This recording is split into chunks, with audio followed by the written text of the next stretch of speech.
Settle in right now. It is time for the Hodge Pack, sports, life, and everything in between with Josh, Misty, and Hodge. Going live. 3, 2, 1. Good morning and welcome to the Hodge Pack, sports, life, and everything in between right here on June 21st here at the Mall of Abilene, our Potosi Live studio. We're glad that you're with us. Jam-packed shows, tons to talk about, coaching changes, champions crowned, and continue to figure out who is the best franchise, which we'll get to that a little bit later. Hodge here, Misty and Josh will join us a little bit later, but we're glad that you're with us and a ton to talk about. Again, the Abilene Flying Bison, trucking along, playing well. We will have their general manager, John Stark, in studio in the second hour to talk about the run that they've got going and just the exciting things. They got a big homestand coming up, and so we'll have him in studio. Of course, we'll have Misty's back. Knowing is half the battle, and a breath of fresh air brought to you by Black Plumbing. And Josh, again, sports are on the field happening, things off the field, signings, coaching changes, some interesting coaching changes, and then a franchise that added another title, which we'll talk about who are the best franchises ever. And, of course, when we get to the baseball part, unfortunately, we've had legendary people. We've had Bill Walton. We saw Jerry West. And then this past week, we'll talk more about it when we get to the baseball segment with our First Bank and Trust Texas Rangers and MLB report, but lost another legendary. Would have made a lot of money today on how good he was in the passing of Willie Mays. Yeah, you're definitely right. I mean, he's on the Mount Rushmore of the legends of baseball.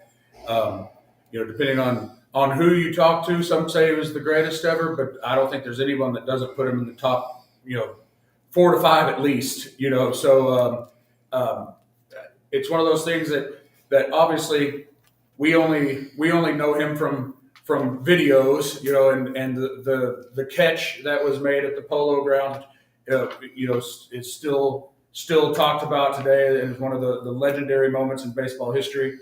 But yeah, it's they say those things happen in threes, and I guess that is three all-time greats, 2 in basketball and 1 in baseball, that all passed away within a week of or so of each other. Well, and it's just crazy to see, and you're exactly right. Everybody knows Willie Mays from the catch that was probably inspired in the movie Major League when they said, "Nice catch, don't ever do that again." But it was a big catch, a big day, and of course, Willie Mays, tied back to Barry Bonds, and just anyway. And of course, they had a big week planned in Birmingham to recognize him and the Negro Leagues. And of course, you look back on the stats and the legendary players that, because TV wasn't as big and radio and all that, on how just great those players were. It is. It's funny to think in today's world how things could be, like, I guess, lost to history, because there's so much that we see as far as, like, videos that you can pull up YouTubes and things like that, and every game's on TV, like somewhere, maybe not on TV in your local market. If you like to watch the Rangers in Abilene, it's a little bit difficult, but it's on TV somewhere. But you go back not that many years ago, and not every game was on TV. So there are games that are out there that there's really no video evidence of, and we just have clips and highlights of some of those guys that were some of the greatest ever, and I guess that was what they call the golden age of baseball in the 50s and 60s, and it's obviously those guys are getting older, and most have passed, but it's still something worth celebrating. And all of that went in with that Rickwood Stadium game that was on last night. That was something that I tuned into for a little bit to kind of see the pomp and circumstance and the history of that, and how that's the oldest continually operating, I guess, and still open baseball stadium in the United States. And the list of people who have played games there, going back, obviously that was where Willie Mays made his professional debut, but They were saying that like Ty Cobb has played there, Babe Ruth, Ted Williams, Walter Johnson. Like all of the like if he was a baseball great, it seems like he played at least a game or two at Rickwood Stadium, and to be those players that are there yesterday to represent that and kind of walk on that. They used to say that about the old Yankee Stadium before they tore it down. Like every major player had played there, and you're walking on the same field, going through the same tunnel to get to the field. Just how that all. It had to be an emotional moment for the players just to be part of that. Oh, no doubt. And we'll play a clip of Willie Mays' son and just kind of what he talked about of that big night. We'll do that again in our Texas Rangers report, brought to you by First Bank and Trust. A little bit later on, but it is time for our Lawrence Hall headline report. Lots going on. A lot has happened over the last few days. We've been looking at, of course, one of those is the U.S. Open that happened last week. Bryson DeChambeau winning the 124th U.S. Open over Rory McIlroy, with Rory missing two big putts. Josh, I don't know if you saw the highlights of it, but it was one of those and literally unsportsmanlike, which is one of the shows I enjoy listening to in the mornings. Was talking about how one of the things he doesn't like, your buzzwords that we threw out, and we'll put those again up for you to send us buzzwords since when we do Knowings Have to Battle at the end, we're going to start that out when we go to break is give us your buzzwords that you're not a fan of. But one of the things that he said he doesn't like is when golfers are watching golf and say, man, that looks like me. But truthfully, the 3-footer made you feel a little bit better about it when you see the number 2, number 3 greatest player in the world miss those putts. But Rory, and he got a lot of heat, not sticking around, peeling out, I lost and left. Do you have a problem with that, or do you understand that's probably how you would feel if you were Rory McIlroy? Well, I would have a problem with somebody not being upset about that. Like it's. I know they say it's how you play the game, not whether you win or lose. But that's bull. A buzzword that's not a fan around here. Yeah. I understand it. Maybe he should have been more mature about it. I guess I don't know. Like we don't necessarily want everyone to just throw hissy fits all the time. But not that I feel sorry for anybody that's a professional athlete. They make a lot of money and they're ultimately playing a game. So it's there's plenty of people that would trade places. I think I would gladly trade money earned amounts to miss that putt and be ridiculed. And don't get me wrong, it's the only I say the only profession. It's one of the professions where when things don't go well, you have to go report it to a media site. I mean, you've got to go, and if Luka had to go to the stage and talk about what it was like not winning the title and all that. Nobody comes up if I don't have to go report an outage and go to the table and say we were unfortunate we didn't get that on until about 30 minutes, but it was great. And you don't go, well, this house, this person's qualified didn't work, and but we're going to get the next one. And so, yeah, exactly. And that laughter is your failures are not, not just like, but I think it's also funny how in this situation, maybe it's because of the way, the way he lost and reacted afterwards. I always get, I don't know if confused is the right word. I don't know how to process when somehow the person who lost becomes the bigger story than the person who won. Right. Like everyone's talking about the guy that didn't win instead of like the guy that did.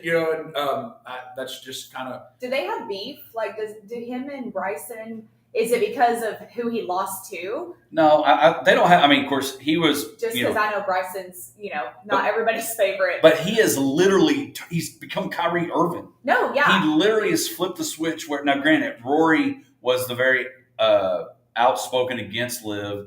Bryson was on the Liv world, and then of course, now that they're all trying to make things work. But Bryson, so I think Rory's deal was not because Bryson won. You think anybody, if he would have acted like that? It was, I missed 2 putts. I had a 2-stroke lead with, I think, 4 or 5 holes left. And a lot of people go back to the putts. And Brian Windhorst, who is an NBA analyst for ESPN, was like, the putts were big, but his bad tee shot on 15, the par 3, didn't help that cause because that's when the bogey train kind of started. So I don't think it would matter because all the things are looking at Rory of when he's going to win his next major, because I think it's been over like double-digit years, 10 years since he's won his last major. So I don't think it would have mattered who it would have been. But I enjoyed it. It was very good. We drove those kids to Austin for U Tour. We have a lot of co-op kids on U Tour right now. Of course, Big Country Electric has those as well. And as soon as we got there, I said, all right, kids, y'all go do what you need to do. And I started watching the U.S. Open. But, yeah, it was a great day, great finish. And now they've moved on to Connecticut, where the Travelers Championship is happening. And Tom Kim, our buddy Paul Tesori, caddying for him, leading at 8 under, shot 62 yesterday. Fellow Dallas, Texas guy, Will Zalatoris at 6 under, along with another part of those group is Ricky Fowler. So golf is good. U.S. Open was fantastic. We'll see what happens. Scotty Scheffler in the mix as well. I want to apologize last week, and I need to look. I didn't look at the scores, but again, we're not a big hockey covering. I forgot that was still going on. I have been watching it though. Okay. Like, I don't even know who I am, but I have been watching. Well, this is what I feel bad about, and we'll probably get to more of these headline reports as we keep going. But all last week I said that the Panthers were playing the Rangers, and I went back and listened to the podcast. None of y'all corrected me. None of me corrected me, and for all you knew, they probably could have been playing the Rangers. Well, I was confused because I thought it was the Oilers, and I was like, the Rangers and the Panthers are in the same division. But I didn't say anything because I didn't. That was one of those situations. That's something that's a whole other segment. But when you're afraid you're going to be an idiot, so you don't say something, but then it ends up that you were right. Yeah, exactly. Yeah. So anyway, but yeah, the Oilers and the Panthers are playing. So did you watch it? So they play, I think, tonight at 7, maybe Game 6. I know there is. I think Game 6 is tonight at 7. But no, I actually have, because they were down 3-0, and then now it's 3-2 the series. So, okay, there you go. What to watch for in Game 6, Stanley see? Cup. Bam. Not the Rangers, but the Houston Oilers. Not the Houston Oilers, the Edmonton Oilers. Warren Moon's going to be playing tonight. But, so Stanley Cup, and now Missy's just been upgraded to our Adam Schefter hockey analyst. It's been a very exciting series, I will say. Yeah. And people say you can get addicted to hockey pretty quick if you start watching it. Again, Bryson wins the U.S. Open. Tom Kim. A couple of things we'll talk about when we get to our franchises, but the Lakers settled on a coach. J.J. Redick gets not the same money as Mr. Hurley, but he did. He is the new Lakers coach. And the College World Series is set. This is for Dr. Led Lawhon because he wanted to know why we didn't talk about it last week. But Tennessee and Texas A&M will be playing for the championship there. When we come back, we will look at the Texas Rangers report brought to you by First Bank and Trust, and, of course, the passing of Willie Mays. We'll be back. Have you enjoyed the Potosi Live experience yet? If not, you're missing. Yeah, I started listening to That's funny. I never heard Rangers. Yeah, I did, but I was just like, I don't remember. I started listening to the podcast because I like to go back and listen to see, like, all right, that was good. That was funny. Don't do that again. I should have said that. Yeah. That's man, hilarious. I said it more than once.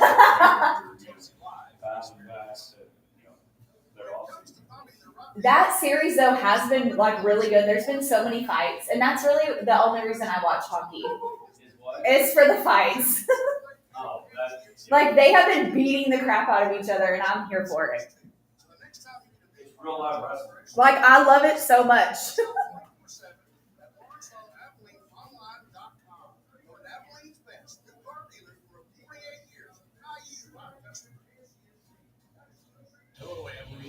But yeah, like the Oilers could tie it up. I mean, I don't know. It's insane. Like if they come back being down 3 and then they come back down. Well, here is my take on. It's funny because we'll talk about the NBA Finals at the bottom of the hour.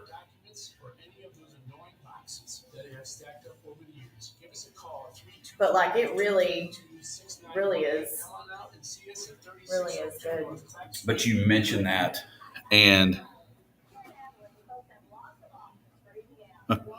Somebody literally just said, haha, that's the only reason I watch hockey or racing is for the fights or wrecks. Exactly. Like I really like it when they take off their helmets. Because you can't really fight that good if your helmet's Go on. to Facebook Live on your phone and see if all they hear is.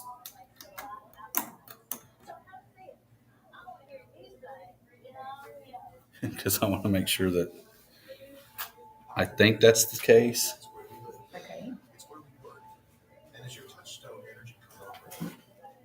I just. Because I want to make sure that. Nope, I can hear you. I think that's the case. Okay, so that's. Well, but let me see. I just. Because I want to make sure that. Nope, I can hear you. Yeah. I think that's the case. We're all. Stop by our offices at Roby Snyder and Stapleton or visit online at bigcountry.com. The time has changed and it's time to hit the range at Mulligan Sports Bar, Grill and Golf. Come relax on the patio, hit golf balls on the driving range, play 18 holes, and enjoy a delicious meal, cold drinks with friends. Head to 1166 Penritchie Drive, Mulligan Sports Bar, Grill and Golf. You'll be glad you did. Okay, get off the Wi-Fi because this is not working. Tammy, are you crying? Okay, There's here we go. no crying. There's no crying in mortgages. Probably shouldn't have eaten hot sauce. You deserve Uh-oh. a team of mortgage experts. Was it really hot? Your best interest at heart. Visit callingbank.com and let us know you Oh. your next I'm dying. Die quietly. It's not very nice.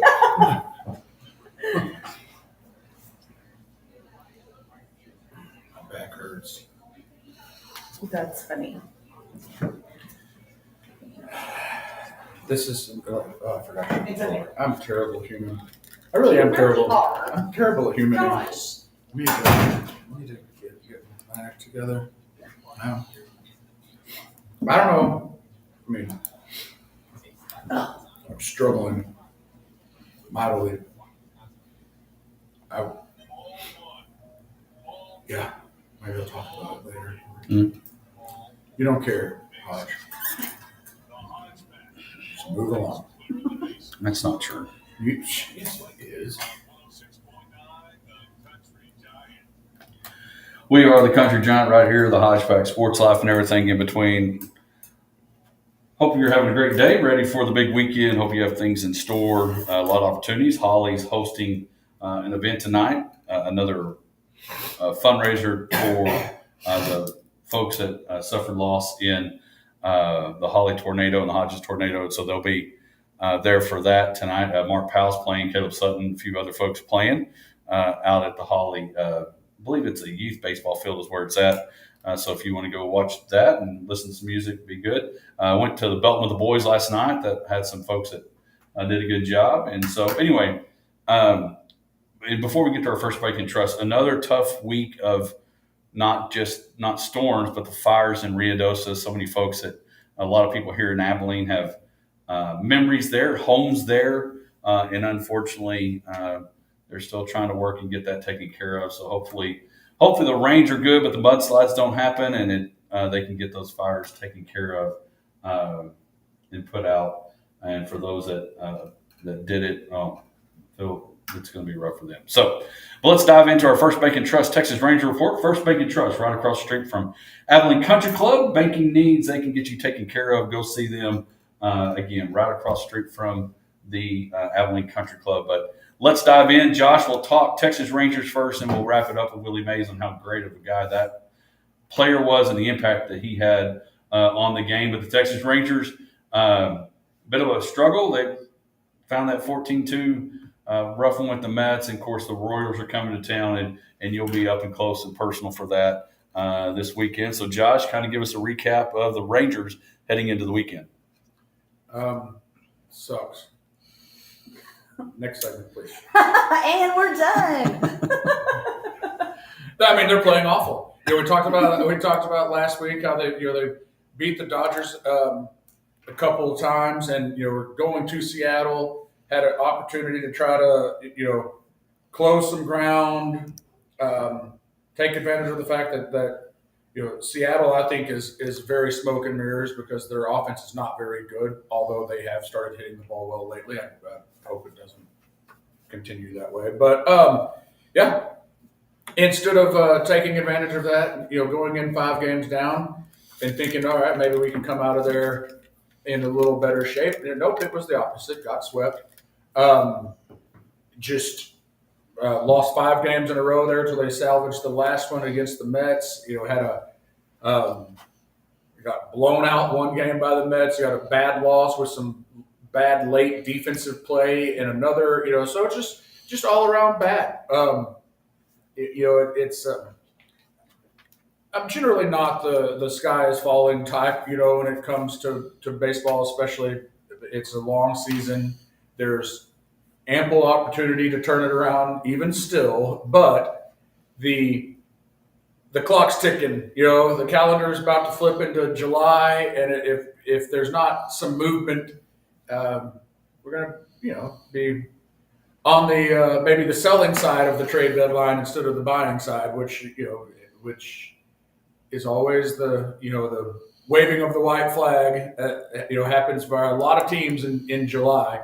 So got a little bit of time to try to change that and not be one that just kind of packs it in and looks for next year. But it's time to turn it around.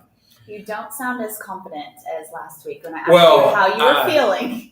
Things have changed, escalated quickly. The sweep in Seattle really just was like so bad. Yeah, but just of all, that's all possible outcomes. That's obviously the worst, and they're now 8.5 games behind the Mariners. And that easily could have gone, obviously the other way. And now the Astros have a half game lead on the Rangers currently, and so that sucks. I said that, and it's my boy's birthday today, so the Twins turned 6, which is shout out. Happy birthday to them. And I just said it sucks, and I'm sorry because I tell Luke all the time he's not allowed to say that word. But that's a whole other thing with the baseball movie that Rookie of the Year, they say, "Hey, Roland Gardner, you suck," and otherwise it's a pretty decent movie. But now my sons think that they should be able to say that, and I tell them they can't. But I say it on the radio. And his wheels are falling off, and I'm done talking about the Rangers. Well, if you wouldn't have wore a Rangers shirt today, maybe that would have been contagious. Oh, Josh, yeah. Yeah. The problem is can we get somebody to make sure security is around Josh? He's going to be watching 2 games in person. We may have new buzzwords for next week. We really need that dump button. Yeah, Luke and Barrett learn next week or this weekend. Dad, there's not even a Rowan Gardner on the Rangers. It is funny that you're bashing the Rangers wearing that shirt. I was thinking the same thing. But I mean, the reality is, again, it's part of their job where the media, they've got to face the music and talk to the media. And we're a splash of the media of talking about the Rangers in that. So let me ask you this. We talk about Super Bowl hangovers. Obviously, it doesn't affect the Chiefs. But is this a World Series hangover situation, or is it just some of the pieces that went away didn't help with Montgomery? And yes, we feel like the light at the end of the tunnel for DeGrom and all these pitchers to come back. One thing I did see was that Young and Spores got a bit of a rehab start and some action in Round Rock. So is it a World Series hangover thing, or is it just? Well, I mean, you could maybe attribute some of it to the World Series. One thing that is very true about baseball, and not just baseball, but all the sports, football is probably the least as far as this goes. But if you make a deep playoff run in basketball, baseball, you're playing another month of the season. So when you come back to spring training or mini camps or whatever the next year, you have had less time to try to recover and get back in the right place. So there is some realness to that. And then injuries definitely have hurt. Not having production for whatever reason, and I think that has become contagious and pressing. And early on, I think that might be what you could contribute some of Adolis Garcia's struggles to when Corey Seager was out during spring training, and then trying to get back going as the season was already underway. Josh Young getting injured. Wyatt Langford not really producing the way that we had hoped early, even though he has started playing much better lately. So that is some ray of light. But I think all that led to maybe Garcia pressing a little bit, getting stuck in a rut where, and you've probably done this on the golf course. Like I think in every sport you have the opportunity to do this, but where you feel like I really got to get it together. I really got to get it together. Like that hole was terrible. I shanked that drive, and then you can kind of build on that negative energy and start to press, and it just gets worse and worse and worse. And I think we've got to the Rangers have a collective group that seem to be in that rut. Well, and I think we can relate it, again, going back on what Evan Cohen said about relating it to pros, whatever. But even like when you're playing basketball back in the day, or if you get out on the court today at 46 years old, because again, when Jamie and I help this team, sometimes we have to be the 8th or 9th or 10th person to make the practice work or help the drill. But basketball shooting is very similar in the fact it's kind of like golf. You can do it for a long time. Now, I may not be able to run up and down the floor and play defense and all that. But if I'm shooting, you're like, why is it? I'm doing what I've done before. Why is it not going in? Why is it not hitting? And you see that in the NBA. You see that in college. There's a reason nobody's ever gone 82-0 where somebody's just, scoring 40 every night. Yeah, I mean, you just have off nights. I mean, y'all saw that. That's what happened to me at the Women's All-Pro Tour. I got into a negative headspace, and I just couldn't get out of it. Well, and that, you joke and laugh about it, but it is accurate. Oh, no, very. and that I think people get, and they start doubting. And I'll go back to the putts that Rory missed. He missed that one. Okay, no big deal. But that number 18, the 18th putt, it's like Greeny said. He goes, there's those guys normally putt and just assume it's going in. It looked like he was hoping it might go in. Yes. And I think we get that way, and I think it happens at the pro level. There's a reason pressure does really matter, even in us. I know if you've got a putt, and if you make it, you win, or you par or whatever, no matter how short it is, sometimes there's pressure that is a struggle. And I think that's at all ages. I was thinking about the Merkle boys that were on last week. And the pressure that they feel as young children. I mean, it doesn't go away if you're 6 years old or 66 years old playing golf or whatever. It's that, we all know what that feels like. And I think the other part about that is, and you see it, I've watched your boys play just in your own, your own Globe Life field in your backyard. We have real grass. The problem, not the problem, but the reality is when you're competitive, that pressure, that anxiety, that want to escalates to a whole nother level. If you're out there, no big deal, okay, we'll move on. But when you're competitive, that's why you see the kids cry when they strike out. That's why you see, because that competitive, that you want to be good. And part of that is they watch TV. They want to be Josh Young. They want to be They want to be Ricky Fowler. They want to be you fill in the blank. And I think that's why you see that stress that does come on when kids, adults play is a real thing. Well, very, very much so. And when we talked about earlier with the putts being missed and Roy McIlroy just piecing out, taking off, disappearing, like not maybe responding the way that he should have.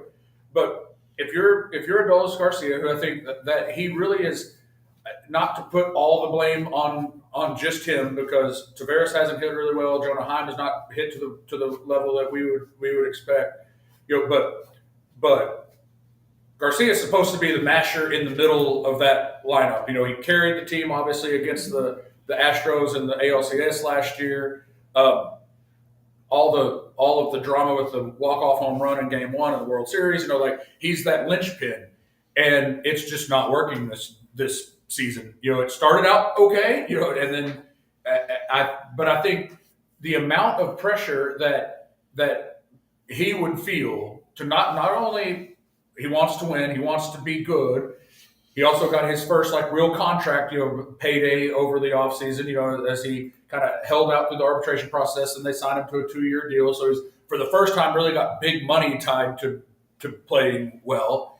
And I think that's a whole other pressure too. And you never know. There are some people that you see they sign big contracts and kind of never play well again, and it's like that they become comfortable and they got paid millions. And there's other people that I feel like get paid millions and now they feel like they have to show that they're worth it and they can live up to that hype. And they kind of put that pressure on themselves. So there's all kinds of pressure, and like I said, I don't want to just say that it's all Adolis Garcia's fault because there's other people not playing well, but the offense doesn't click, and he's what really made it click last year when they were scoring double digits on the reg and everything else. So I feel like though still, even though this is the worst feeling I've had about the Rangers like in several years, probably like this week, because it's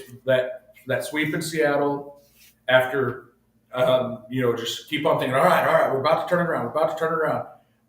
Even with all of that, we're still just as fans sitting here knowing that we're just a couple of things clicking away from at least being like excited about it again. And hopefully when the guys come off the DL and all that, it'll help. But I do want to end this again. Willie Mays passing away at the age of 93, 660 home runs.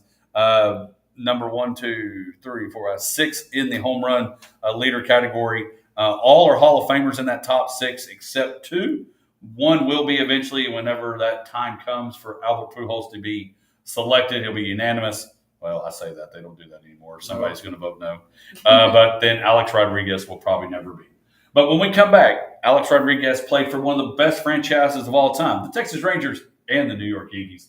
So when we come back, we'll talk about a franchise that hung up banner number 18 and who are the top 5 franchises we feel like. We'll read yours as well right after this. I am cold. Are y'all chilly? I'm very comfortable. Yeah, you're always. Yeah, I was gonna say I'm like all right, so chilly. All right, Facebook Live. Now that you can hear us, where you can say hello. Hope everybody's good. Moy, shout out to Moy. You did such a good job on. That looked so fun. It was good. Yeah. Some people were morons, but it was good. Well, when But you Moy have was that awesome. many men, love y'all, but when there's that many men playing Moron's a strong word. There were some knuckleheads, but Moy did a fantastic job. Moy's awesome. You're bound to have some shenanigans. Heck, when you have that many women. Yeah, I was going to say, don't exempt it's probably y'all. worse if there I was going to say, don't exempt y'all, people. No. All right, let's go to Facebook and look at some of those folks.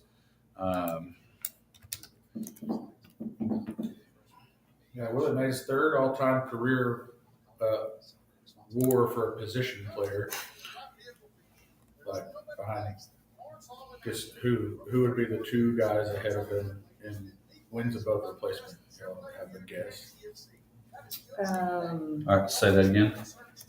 Willie Mays' third all-time for position players in career wins above replacement. All right, I'm going to have that explained to me a 2 little bit. people ahead. WAR. That's a stat. I know, but what is it actually? I'm not. I'm gonna go ahead and say I don't know. I don't know how exactly WAR is figured. It's a lot of algorithms of different numbers, but There's 2 above him. Is there an era? they're in different eras. Okay. Mickey Mantle. We go Barry Bonds and Mike Trout. Barry Bonds and Babe Ruth. I do want to start a trivia deal where has 100 Josh asks us a question. No, I would seriously. get it wrong every week. No, like we would. We're still in this from Greeny and Hembo, but it is pretty cool. They have this. They'll have a group trivia and then they have individual trivia throughout the show. There are 6 players in baseball history that had more than 150 wins above replacement. Again, I don't know. I have to look up exactly how that stat is figured, but it's an advanced metric stat, but it's generally accepted as a barometer, I guess you'd say. So Babe Ruth has 182.6. Walter Johnson, 166.9. Cy Young, 163.6. Then Barry Bonds, 162.8. Willie Mays, 156.2. And then Ty Cobb, 151. I was going to say Ty Cobb, but I was like, I didn't think. You would have been close. It's the next one after him. I wasn't sure. I was like, no, is that going to sound stupid? But that would have been an excellent dang match. it. I should have said it. That's why we're going to do that. So we'll talk after the show about next week, but what we're going to Dang do. it. But Should have just seen, but I was worried about sounding like an idiot, and I didn't say it. No, that's. But Say I was Hey like, Willie, Kelly Cobb, and Joe DiMaggio. I mean, I was proud that It's a great song. not proud that Willie passed away, but I saw that and I was like, immediately, I was like, I got to post that on our page. It's like breaking news, you know? It was, obviously It he was literally 93, came in so- three. So, yeah, Yes. he was the oldest living Hall of Famer.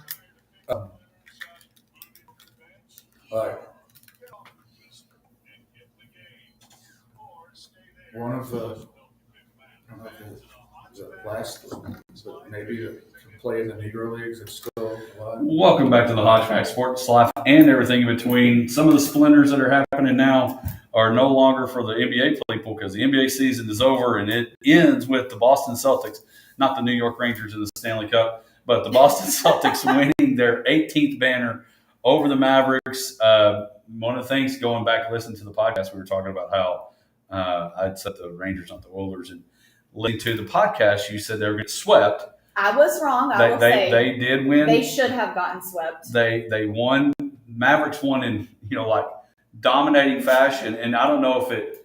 Maybe the Celtics threw it because they wanted to win on their home court. That's the only thing I can think of. Honestly. Because it was awful. When they went back to Boston, it was just like a toot. It's just like blows in the air and it's over. Yep. Yeah. Like, And so, I'm going to say they threw it. yeah, Misty was it's like, like, well, no. I love the Mavs. You could just go, you could just move along. They did not. It was Monday night. I didn't need to stay up that late anyway. It was like, this is over. So in doing so, Jason Tatum and Jaylen Brown got their championship. Horford winning one at 37-38. That's a long career, and him winning one.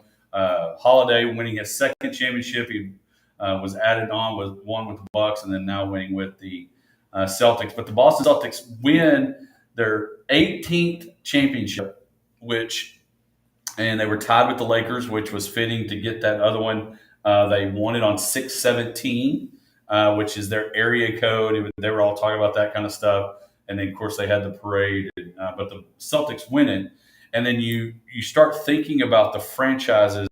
But the thing about them, then everybody starts wondering about who's the favorites for next year and can they repeat. And the coach is younger than you. Missoula, he's 35 years old. He's 2 years younger than Horford that's on his team. Just pretty cool story on winning the title. And, of course, Brad Stevens. If you follow basketball, Brad Stevens was the head coach at Butler. They're a in and out from winning and beating Duke in the national championship. One of the reasons we love March Madness. Butler almost wins the national championship with him. He goes and coaches the Celtics and then goes into the front office and wins the championship. Be interesting to see what happens with Kyrie and Luka. Do they add pieces to maybe make them better? I don't know. I mean, I still think the Celtics had a much better team. They were much deeper, and at times their good players played together at the same time and had good nights. It wasn't like Kyrie take 2 nights off, Luka play well, Luka take a night off, Kyrie plays well. So it'll be interesting to see what happens. The NBA draft is 2 weeks, is next week. We'll see. There's been talks of LeBron leaving LA, but now will he stay because he's got his buddy JJ Redick is the new head coach But who drafts Bronny? And does he want to go play with Bronny? So does he leave and wait till that happens? And so anyway, but we started in all that, created our Black Plumbing and Heating and Air social media question of the week with the folks like the Celtics and the Lakers, who are the top 5 franchises in all of sports.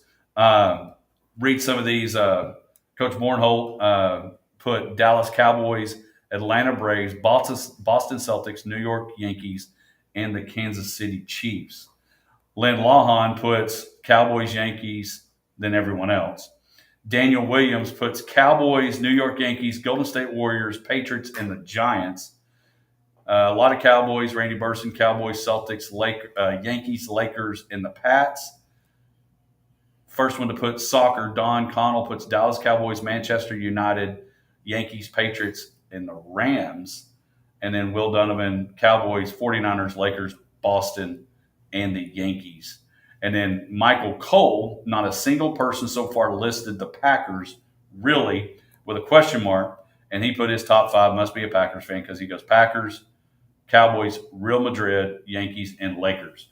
So when you think... Put a soccer team on there so you don't count. Well, and for a lot of them, Manchester United, for the longest time, they Huge. were the most expensive team, biggest franchise, or most expensive franchise, and of course the Cowboys took that over. And obviously that was a joke with the Right. soccer thing. I don't even know enough about soccer to say I've heard of Real Madrid. That's about it. I've heard of Manchester United. Yeah. And Mainly just because the same guy with them that owned the Patriots. Y'all gotta watch Green Street Hooligans. Come on, y'all. See, no. so let's talk about that. So who are, when you think the top 5 franchises of all time, to me, there's some of them that are easy, but maybe getting to that 4 and 5 may be a struggle. Well, no, I think the only struggle I have is deciding where to cut it off here, because the Yankees are number 1, no doubt about it. And where I put my criteria in this is like your general spot within your sport is kind of what when you asked this question, when you sent that out, I was saying, well, how would you even determine this? And then I thought about having all-time great players that are kind of recognized with your franchise, and then winning championships over multiple eras was the third thing that I thought had to differentiate the teams. That's what I'd say. Like the Patriots are not in this conversation to me because they had a good run and they are they had probably one of the all-time greatest runs in sports history, but they've not done it multiple times. Does that make sense? Yeah. Would you put them similar to the Chicago Bulls run? And the Bulls that was also where I was going to go. The Bulls meet the criteria of they've got a lot of championships. They obviously have at least the arguable best team ever, best player in the history of the game. Everyone knows who Michael Jordan is, so they check those boxes, but they've not done it without Michael Jordan. So that's where I step back from the Bulls. So those are the two things. And then so the Yankees definitely number 1. The Cardinals are the other baseball team that I think meets that criteria. The Braves, are an interesting thought because they have had some sustained success, but it's all been mid-90s to now. It's not, Right. not long Who? history. Who? The Braves. Oh yeah. And so I thought the Braves, Coach Bornholt putting the Braves on there, I thought that was interesting. And I don't know if that's one of those, because when I first started watching the Braves, they were terrible. And then in the 90s, they had a good run. And they're coming back to that. Well, they've done it. They won a World Series a couple of years ago. So they've had multiple generations of runs. So who are your 5 again? Well, I can't decide who I want to put at number 5, but it's Cardinals. Yankees Cardinals are the baseball equivalent of Celtics Lakers. And so I think those 4 teams meet all those criteria. They're long histories of sustained multiple periods of success with iconic players that everybody knows who they are. So that's those 4, I think, easily. I can't think of one in football that I would really put into that category. The Cowboys had two different runs in the 70s and the 90s. They obviously are, everybody knows them. Everybody knows Roger Staubach, Emmitt Smith, go on down the list. But it's just been so long that I'm like, can you still be relevant when you don't even win playoff games for 35 years? So and that's coming from a Cowboys fan.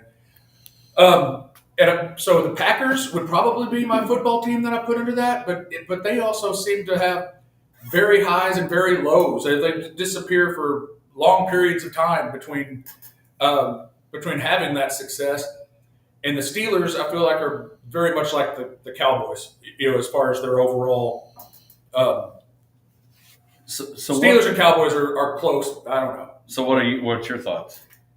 Excuse me. I'm thinking I have a long list, but that's the problem with like where's the break? So in no particular order, I'm gonna say that Dallas Cowboys first, of course. I would probably go Cowboys, Lakers, Yankees, Knicks, and I'll throw the Packers in there. So you said Knicks? Mm-hmm. New York Knicks. I know who they are. I mean, they're on. Go look them up. They're on every list that you look at, and I think it's a team that gets left out a lot. Some would say, but they've only won the one title. I guess just maybe they're going off of fan base. I don't really know. Well, because if you want to go off, what is your criteria? Because you did not specify. Like he really got into it, but like, what is the criteria when you ask that question? To me, I think because if you go fan base.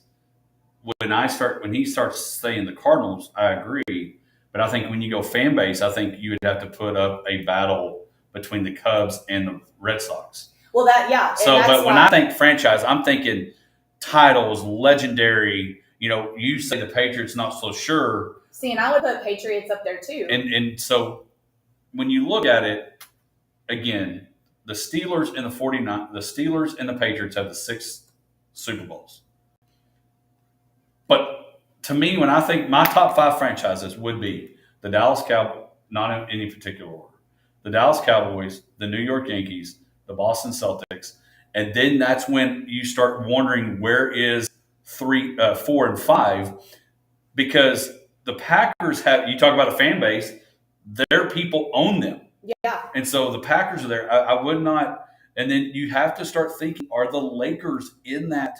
Because the Lakers have had a number of runs. Now, I think the Lakers run is potentially possibly over, and because we're starting to see the Bucks win a championship. The Nuggets just won a championship. I mean, Warriors. Some would say and the Warriors. The Warriors remind me of the run of the Patriots, where they had a sprint where they won a number of titles, but now is that run over? It's kind of petered out. But that long length of titles, but when was the last time the Yankees won a World Series? I mean, I know they're at 27. 27. They won, what was it, 2009? Trying to remember. So but I'm like y'all. I can go Yankees, Cowboys. I think we all agree on those two. Yankees, Cowboys, Boston Celtics, no doubt. Top 3. But I think you got to find. I think there is a debate, which makes it easy. But it's still even if we called it Mount Rushmore, and we're going to go to commercial, and we may roll this. I think y'all are sleeping on the Cardinals. 23 World Series appearances and 11 wins. I mean, honestly, over multiple generations, they have Hall of Famers all through their. And you talk about fan bases. You go to St. Louis; those people are crazy. I guess I literally never thought of the Cardinals. Right. Not even going to lie, they never entered my brain. Right. But the Lakers did. See, we're probably opposite. He may have been like, "What? The Lakers? The Cardinals?" No, but what I was going to say, Celtics and the Lakers. I know it's hard. Yeah, no, that's a very tough question. Very tough. Because what I was going to say is Mount Rushmore obviously has 4. Yeah. But even at that, Yankees, Cowboys, Celtics. If you had to get somebody for the pinky, it's the battle for the Lakers. Is it the Cardinals? Is it the Steelers? Who those are? Anyway, so that is our Black Plumbing social media question of the week. Keep adding those on to us. If you're listening to us on Facebook, throw those in or send us that Twitter as well. When we come back, we'll open up. Misty's back. Yeah, that's a really hard question. That was fun. That's really hard. So we did all agree on though Cowboys and Yankees, and then I think we all kind of had different answers. I think Boston is obviously they got 18 I got into titles. that room. I was like, we all got into the same That's one. nice, Joe. You can go teach. Thank you. But how many titles does the Lakers have? 17. I know. So it's like. Well, that's why I was like, what's the criteria?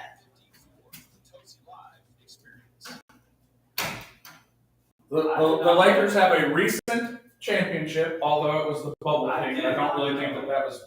I did not know the Cardinals won 11 World Series. Yeah, they're second in appearances and second in wins.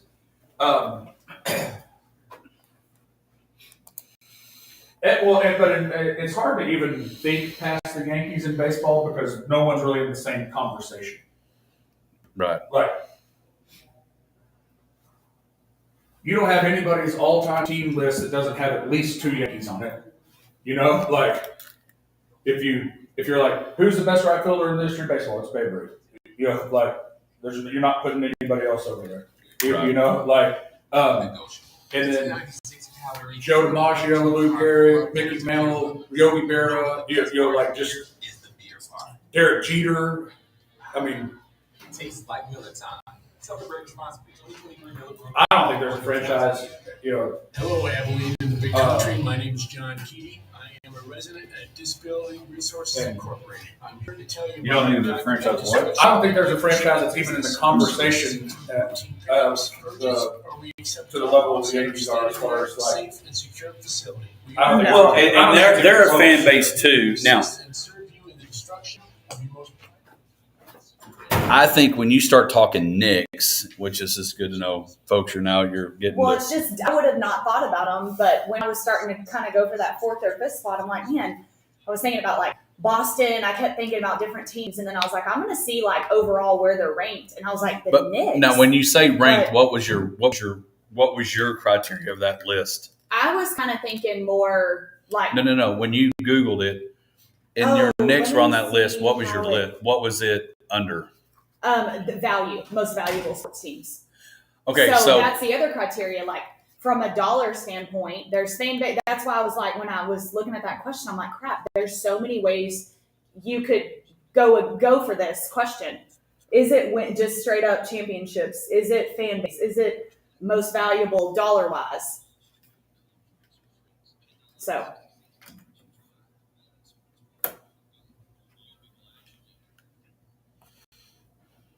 But it's like really hard to narrow down.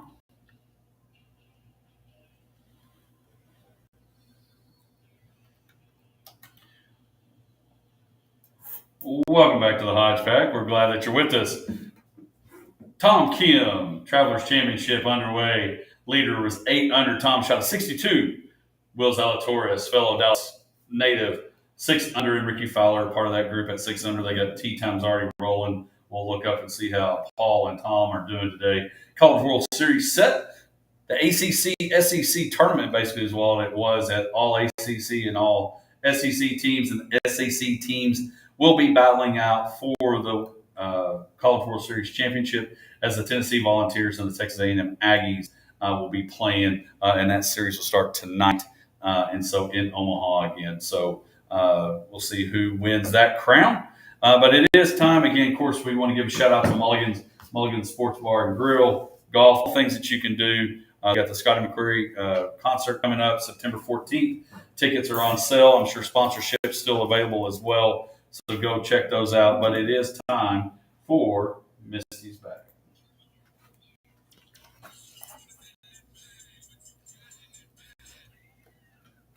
Well, and also something that's happening this weekend at Mulligan's is they do a lot of benefits to help people in the big country that have gone for hardship. And this Sunday, they're having a Hope Like Heidi benefit.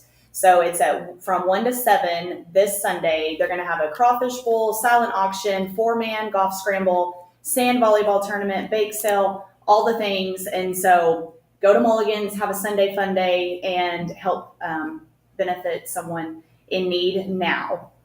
All right. With that being said, I think y'all are going to like this one. Did you mute your microphone? I think y'all are going to like this one. This is another debate. Who in sports is leaving or has left the worst legacy? It's very debatable because there's a lot of criteria you could. It's kind of like with my franchise. Yes. There's a lot because, well, I think you got to. There's probably you could list it because one of the people I think that was on their way to be a Hall of Famer was probably even a chance to maybe be the best ever behind Jerry Rice because it could never happen.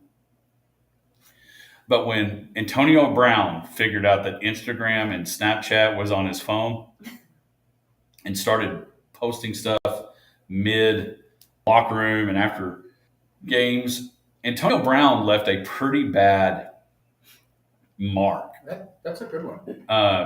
Because I do think he was on his way to being the best receiver in the league, Hall of Famer when he got done, and now he is, I guess I can call it the Hall of Shame. Now, I'm going to start with Antonio Brown as one that, and the question is that left.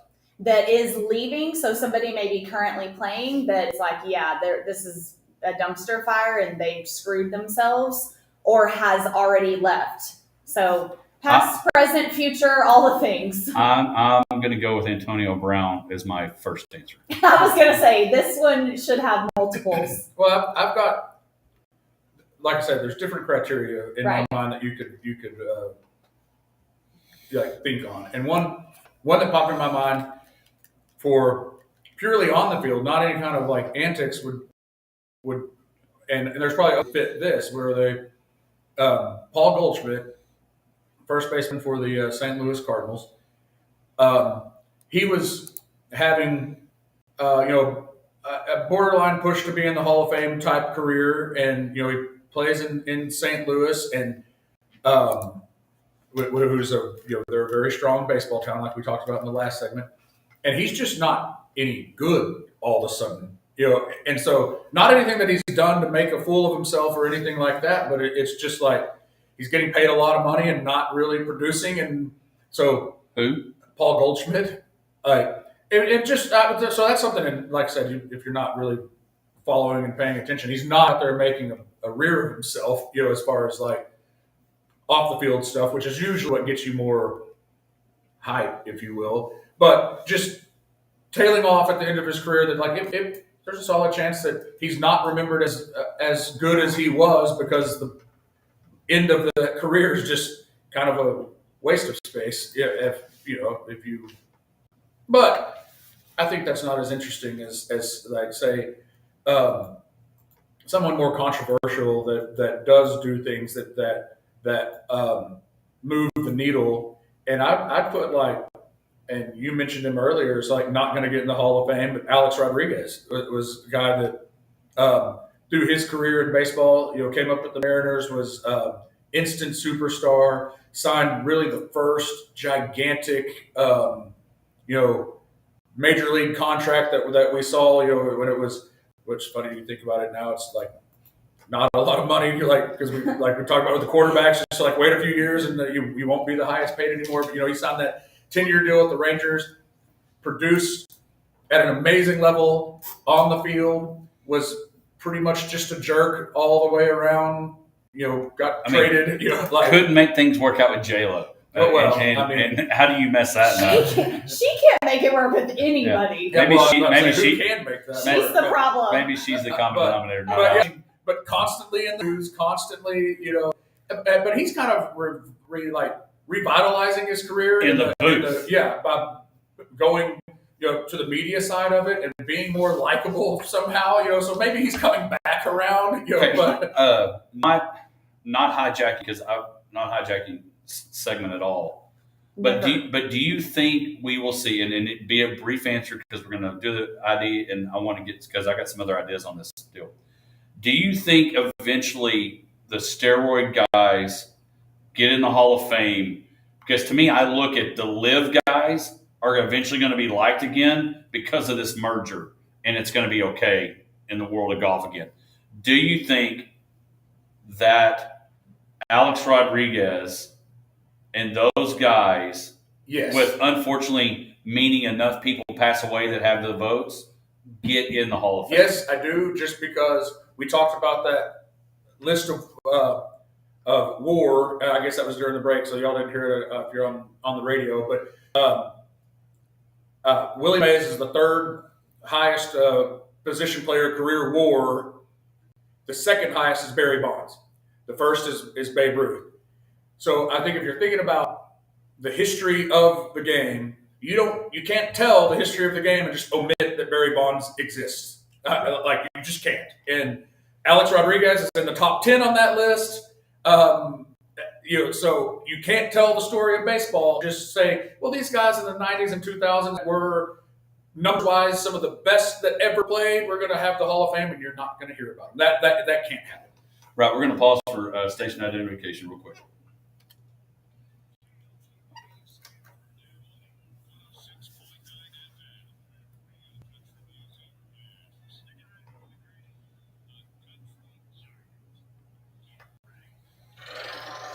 The Hodge Pack. Settle in right now.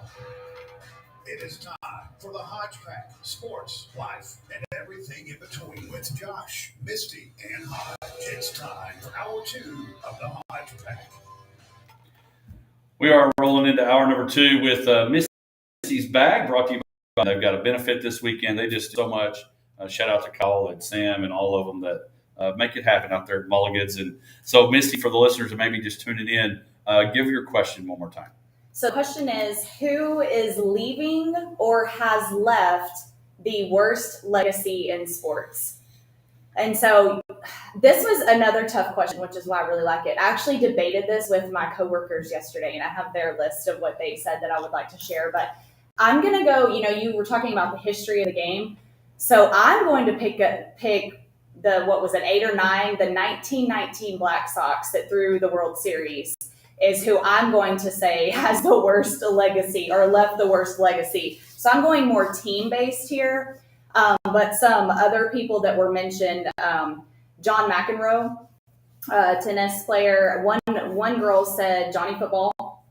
Johnny's a really good one. Yeah, and she said it within like 3 seconds. Because not only did he leave it, he left it in a way that unfortunately got Netflixed, and we got to see a little bit of why his issues were the issues that he had.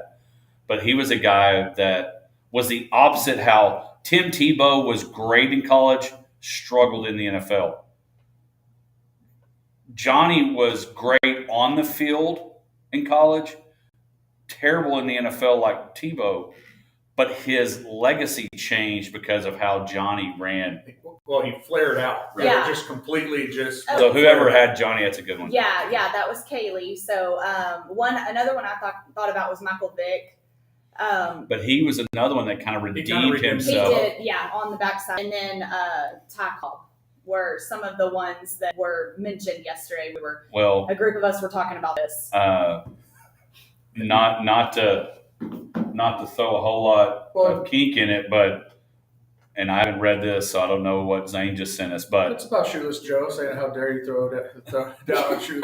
But I'm going to tell you the one that probably is one of the worst ever that we haven't said. That if you don't know anything about his personal life, was one of the best running backs of all time, and that's O.J. Simpson.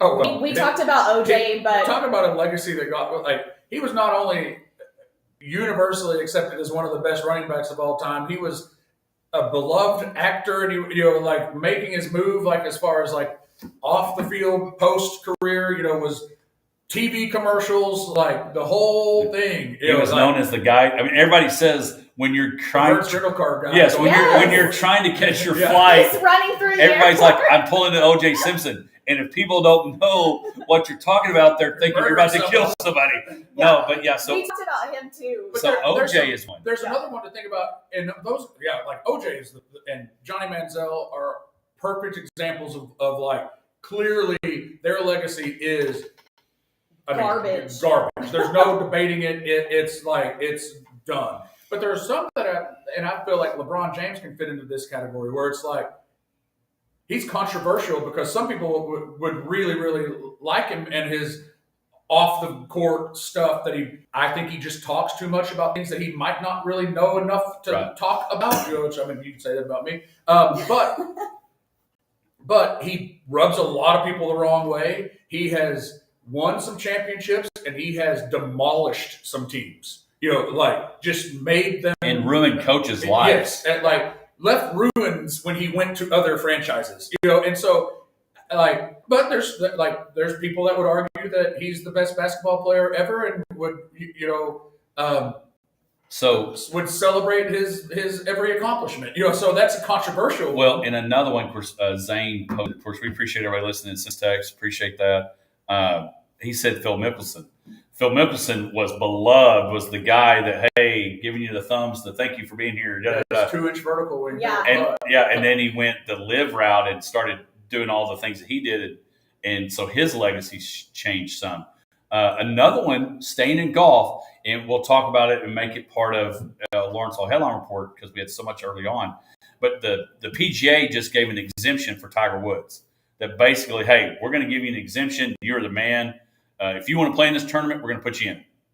But Tiger had a moment where his legacy became different because of the incident in November back in the day when he and Elin had the issue, and then all that came out, and then he became the new Tiger that was friendly, that was crowd, more engaging to everybody. Yeah, he's kind of revamped. He's done over the top with Sylvester Stallone, turned his hat backwards and went the right way. So we got time. We can keep talking. What are some others that? Well, we've talked about this one before, but just like the villains of basketball, like Draymond Green, we've had that talk where it's like, what are you doing? Like you're tarnishing your legacy. Or it depends, because if you think about that right now. Well, granted, this was a little bit. But no, what I'm saying, you're right in that. But is that his character? Not character in like insulting his character, but is that just who he is? Is he the wrestling heel? Yes. Because right now you see this in the WNBA. Oh yeah, everybody's with Angel Reese. It's got to the point, and Angel Reese, the Chicago Sky, and the Fever, and Caitlin Clark played the other night. Oh yeah, huge viewership was outrageous. Ticket prices were outrageous. The stands were full, and Angel Reese fouled hard Caitlin Clark upside the head, slapping the head, and it came about. But Angel Reese was embracing the NWO villain role, and so. But then Caitlin is the PR. Like, okay, if you want a PR class and do it right, watch Caitlin Clark. Yeah, she's so PC, and so she does it. She kind of all those things. So that's an interesting. Currently playing. How does that change? How does that help? The only thing I like about Angel Reese is she owns it. Whereas that Kennedy chick that just like checked her, it was like, I'm not talking about Caitlin. I will say I don't like Angel, but that is one thing that I'm like, well, at least she talks to the press and owns it. It's like, yeah, I'll be the villain, whatever. That's like one of those, what was that, Chappelle show skits with like keeping it real goes wrong. But my thing about the route of that and is you can be competitive. You can have, because that's one of the things. Golf, we wanted the rivalry of Phil and Tiger, but it never really happened. And now with Liv kind of gone, like last week, you had a Liv guy and Rory battling it out, and then for the longest time, it was Scotty's going to win and somebody might if he has a rested day, and not rest day, but you know what I mean? So that rivalry that we're getting out of Caitlin Clark and Angel Reese has been good. And so great stuff. That's a great question. A lot of people, and we'll probably think of them throughout the show. When we come back, Misty's got a great story for our Black Plumbing, Heating, and Air Breath of Fresh Air segment right after this. I was going to ask a different question, and like 4 o'clock yesterday at the bank, I was like thinking about other questions because I was just putting them in my notes, and that one came to me, and I was like, that's it. I'm like, I'm going to ask that one tomorrow. Because we were already debating the top 5. I was like, let's just keep this debate going. But like I like debates that like that one and the top 5 franchises where it's like you can have different points of view and that's why I brought up the LeBron thing, because there's a lot of people that hate LeBron. Yes. Yeah. There are, like you said, just there's a wake of coaches that he has left crumbled behind him. Yeah. But a lot of people still love him. So it's not like he's just universally hated. Right. But No. so Well, and another depending one- on your criteria, I was thinking of a tarnished legacy, Lance Armstrong. yeah. That's a big one that I forgot to mention on air, which we can talk about it later if we want. But that was another one that's like everybody was like, "Oh my gosh!" Like he was everywhere. Yeah, he was a hero. And then until he wasn't. And then he was so they cheating. find out that he was a cheater. Yeah. So that was another big one. TVs to watch your favorite sporting events. The Potosi Live team will make sure you have an I'm not gonna lie, I'm not a LeBron fan, but I do think it'd be cool if him and Bronny played like together, even just for a year or something. I think that would be cool. Like, not a lot of any people. other, like Ken Griffey Sr. Yeah, like who's played. Is there with another the kid? father son that were both professional, played on the same team? Can y'all think of anyone? I don't know, but I just think that would be so cool. I remember this. The only other close is, and it's not the same, but like Dion's coaching all these kids. Yeah. Oh yeah, that's true. Well, I think that obviously to have a father-son play on the same professional team, you got to have a father who's into their 40s and is still The times change and it's time to hit the range. still good enough to make a team, and And that's still be able to play. And really, the only ones that you can see that is basketball and golf, but yeah. is basketball and baseball because Yeah, you we can't saw play Julio two. Franco play well into his career. Yeah. Ken Griffey Sr. played well into his career. Omar Vizquel played, so I'm pretty sure he got AARP points. What about? I was just thinking, what about coaches leaving? I'm thinking like bad, but we didn't talk about any coaches. But I mean, they're in sports. I guess that could have been a different take.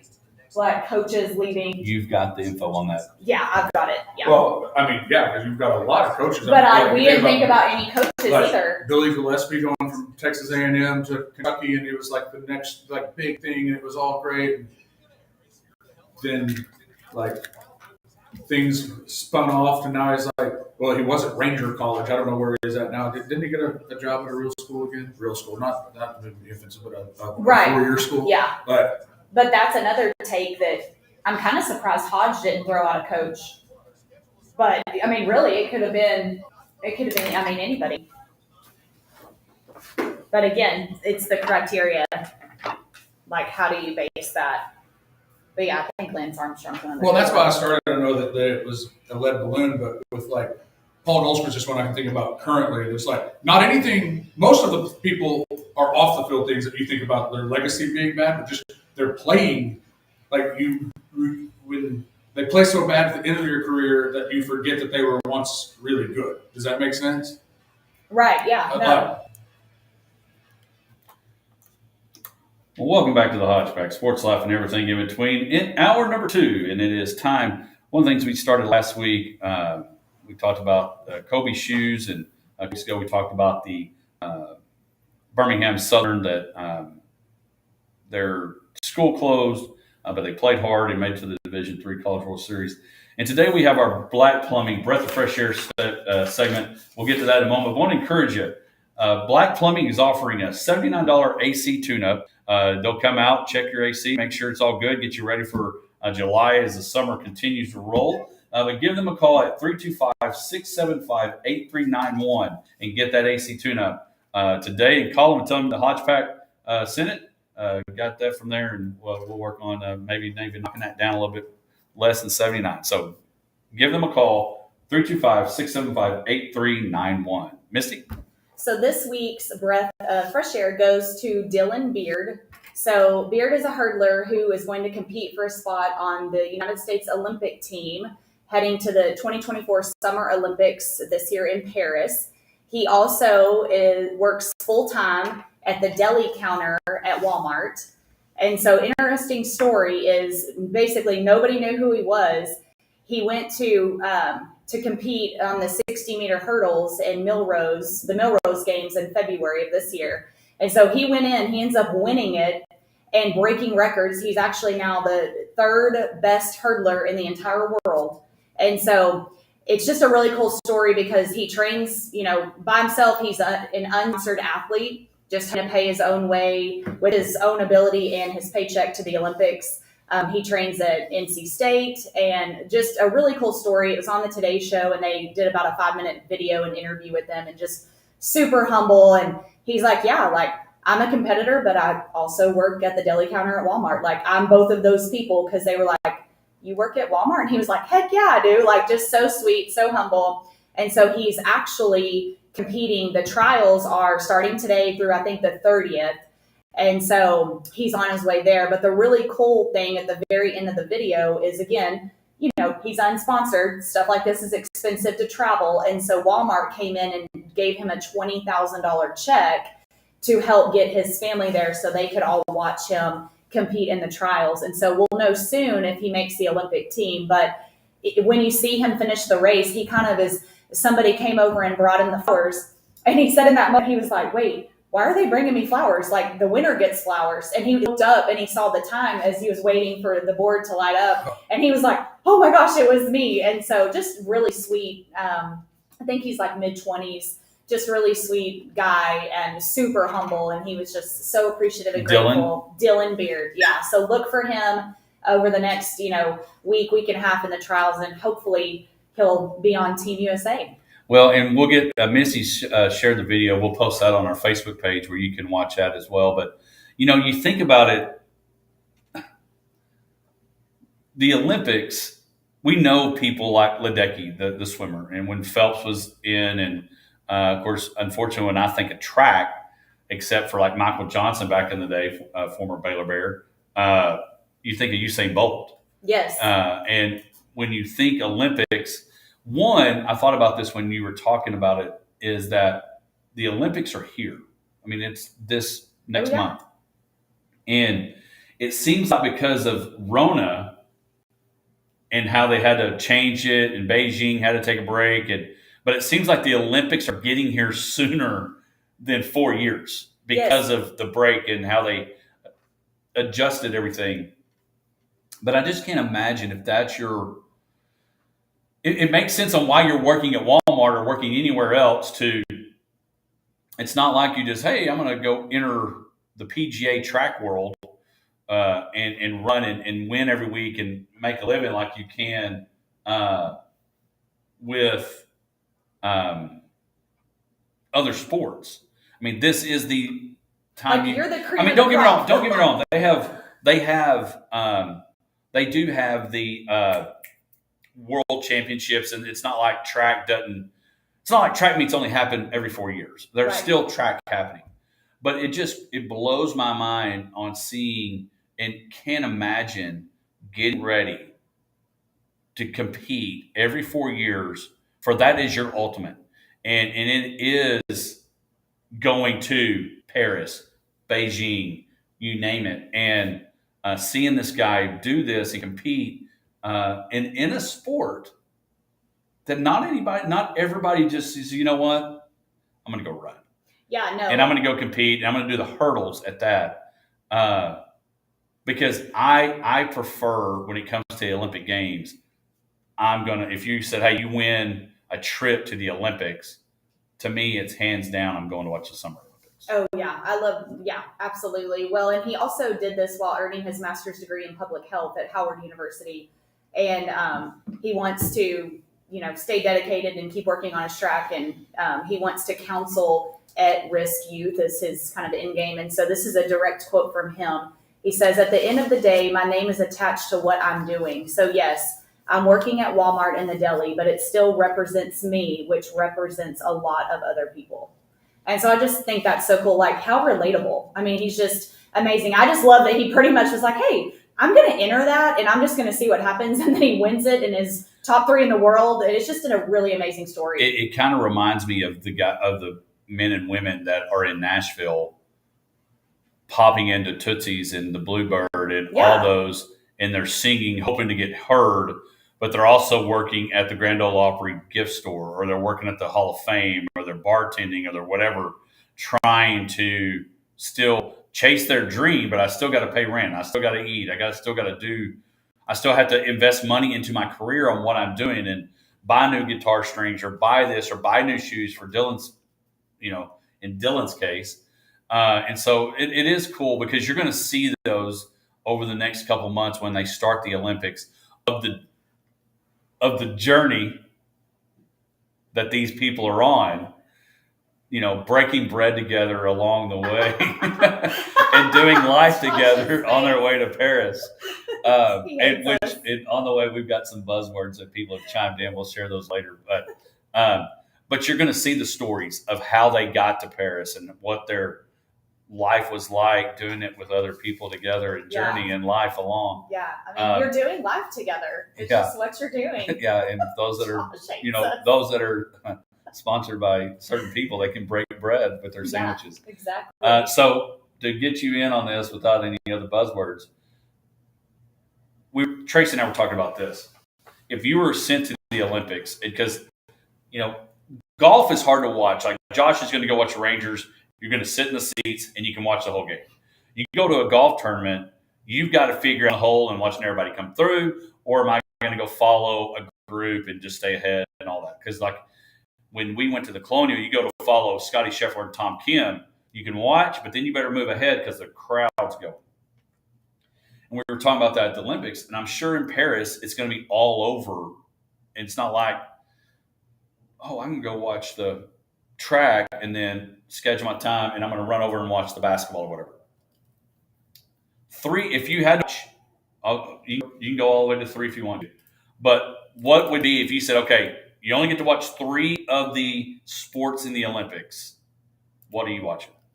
For Summer Olympics? Yes. Ooh, one that I love to watch the gymnastics. The vault is like insane. And so you pick. I would pick, if we're talking events, I would say vault. But you can watch all the gymnastics. If you pick gymnastics, you got all gymnastics and then 2 others. And then obviously track and basketball. Okay. Is what I would probably pick. Josh? That's a tough question because track would be one for sure, and probably basketball just because there's some of the best players in the world that are doing that, and I think I'd enjoy that. The third one though, I mean, I really have to get in the weeds of what all is like. I know that baseball has come and gone. I don't know if baseball's back this year or not. And that's always been interesting.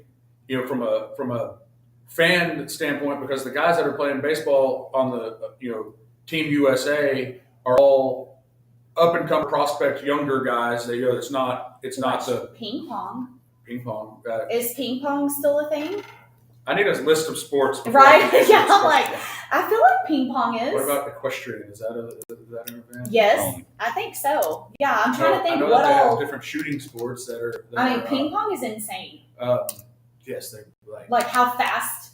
Yeah, I know. I learned from Forrest Gump. Yeah, it's absolutely insane to watch. But I mean, so I don't know.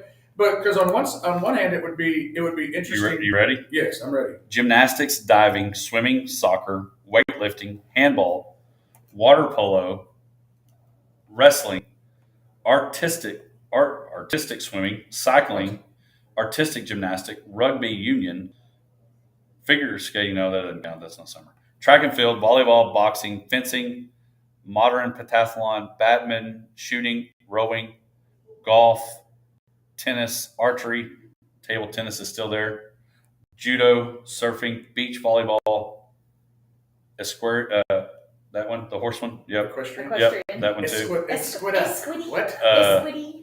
So yeah, rhythm gymnastics. So yeah, there you go. You've got. I know what he's gonna pick. Synchronized swimming. Well, obvious. Diving. I forgot about diving. Diving is pretty interesting. I love to watch diving. I have a hard time, and this is where some of the Olympics things kind of get me off the.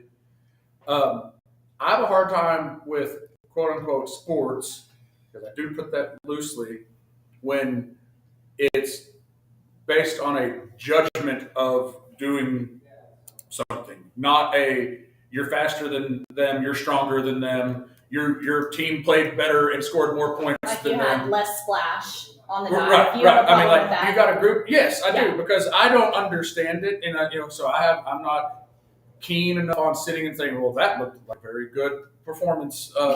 I don't know. So See, I love the diving. I like head to head. You beat somebody. You like. You don't like to be judged. No judge involved. So Violence is not the answer, Josh. well, it can be. That is a cliche that is not true. It's a buzzword that's not right. Yeah. But surfing is another one of those. It's like you got some judges that sit there and watch and then make a decision. And I just think that is too subjective. I like things that are very objective. Like you did better than that guy. So I do think mine would track, because I think as long as you had a seat, you could see everything going on. Now you may not. I don't. So track, basketball, which I know you can watch anywhere. It's kind of like when we go out of town, we want to eat where we can't eat here. But basketball is you're going to get to see Luka maybe play with other people. But yeah, it's coming up, and so a lot of good stuff. Olympics will have more on that. The hardest part about the Olympics, it makes trying to find true TV on March Madness seem like it's not a big deal. When you start trying to figure out where you go to watch the Olympics, that is a challenge. So don't forget 675-8391 to get your AC tuned up, and again, be cheering for Dylan, and hopefully he'll be heading to Paris when we come back. John Stark from the Flying Bison will be in here to talk about a great homestand coming up and how the team is doing. We'll be back right after this. Yeah, he just walked up. Okay. All right. So some of y'all stay in here, both. Some of us. I love you. I'd rather y'all stay. Hello. What's up, John? Paul? Doing well. Yourself? How are you? Yeah, I'm okay. Good. Harry, you can go here, Yeah. which we just went to break, so we'll be back in a couple minutes. I was paying attention sort of, through the glass.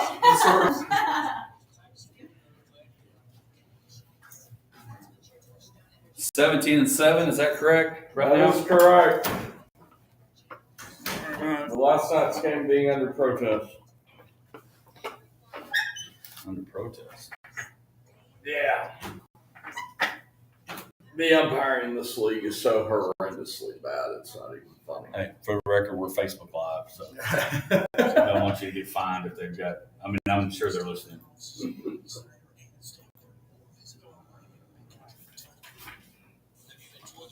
I will say that's one hard What thing. was the protest? Was there a specific call that was They ejected the manager last night, a lot of day in the dugout. the opposing team? Yeah. I think that's frowned upon. Yeah. Well, I mean, unless he came That back just dressed seems up like Bobby Valentine. That just seems like egregiously just not correct. Like, Yeah.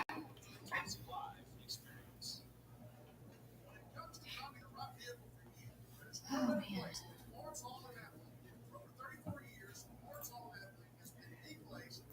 Ninth inning last night, the ball goes off the knob of the bat, goes back to the pitcher. We throw it home, and then throw it at first. The umpire originally called it, a live ball, and then he goes, "Oh, I changed my mind," and then say, "Now we're gonna call it a hit by pitch."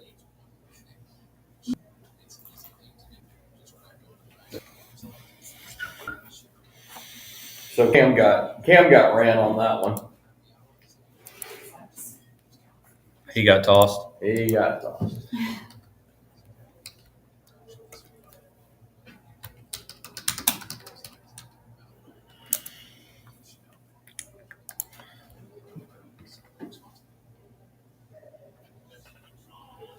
All right, one more commercial.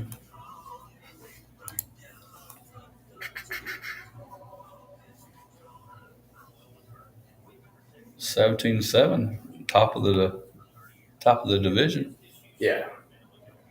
We played some really good baseball. It's been fun.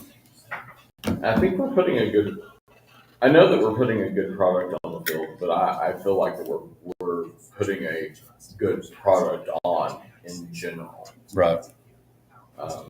Fans are having fun. Bomber has been a hit. Caleb and Stacy have done a great job as our in-game hosts. I feel like we're hitting on all cylinders. Yeah. I haven't heard anything negative. I haven't made it to a game yet. It's just really just kind of getting it. That's egregious, right there. Yes, it's I'm kind of ashamed of that. Welcome back to the Hodge Pack. We are here in hour number 2, brought to you by Coleman County State Bank. And joining us, previous guest on our show, the general manager of the Abilene Flying Bison, John Stark. John, it was one of those deals we didn't know when it would get here, but it got here and it is up and rolling. 17-7 are the Bison right now, and we appreciate you coming in this morning. Well, I appreciate you having us back again. I kind of feel like that we've had a great relationship for this entire time since this journey began, all the way back in January, and here we are. Now we're about a third of the way through our season, and we're rolling along awful well. Well, again, 17-7. Myself and I've gone by myself and with my wife and some friends. It's been good heading to Driggersfield to watch the team play. Of course, we've got friends Riley Hood playing on, and once we get them back home, I'd love to get Riley and some of the guys in. But it's been good watching good baseball. It's been a lot of fun watching. A lot of times it's guys that are at the end of their career on their way down, and so you're like, okay, but you guys have been, and really when the visiting teams come, it's good baseball, and so it's been a lot of fun watching those guys play, and honestly, we appreciate the folks that have been coming. The times I've been, the stands are supporting. The thing is, and this is the reason why that I love the Collegiate Summer League concept more even so than the independent minor league concept, is because these are guys that are on the way up. Whereas, whenever you get into indie ball, those are the guys that are on the downside and they're on the way out. These guys still have a reason to play besides just to pick up a paycheck or, in indie ball, or, maybe I can get picked back up by somebody. These guys are, some of the guys are in the transfer portal, so they're trying to find a place to play come August. You got guys that maybe they're at a lower level that are looking to get to a higher level, and then you also have guys that are wanting to play professionally, and this is a way for them to add to their resume. So that's fantastic, and our attendance has been great. We're leading the league in attendance by a long shot. Everything that I'm hearing from fans in the community and people that have been out to good old Walt Driggers, it's been a fun atmosphere. The grandstand area has been packed most nights. Down both lines are packed. So it's just been a great atmosphere and a great environment for our kids playing. What's been the highest attendance so far, and which game was that? Opening night, we had nearly 2,000 people there on opening night. Our grandstand attendance is about 850. They're in the between box seats and GA in the stands, and then we had, so that was completely full. You could not get another person in that area, and then we had about 1,200 people just packed down both lines. Where to the point you couldn't see the bullpens from the dugout. You actually had to go down to the bullpens to see that. So obviously we know anytime that you bring a new sport, a new business, anything in any town, sometimes people are going to jump right in and support it, and then sometimes it takes a minute. They kind of watch. What challenges are you experiencing? I think that and this goes back to what we talked about back in early January. There are some people that are always going to be doubters, because the concept of summer baseball has not succeeded here in town for a couple of different times. So there's always that stigma. There's the stigma of the fact that we can't sell beer in the ballpark, so therefore we can't be successful. Well, I think that, it has been our goal to make it fun enough that hasn't been an issue. And then we've, been creative and figuring out some ways to mitigate that with our street fest.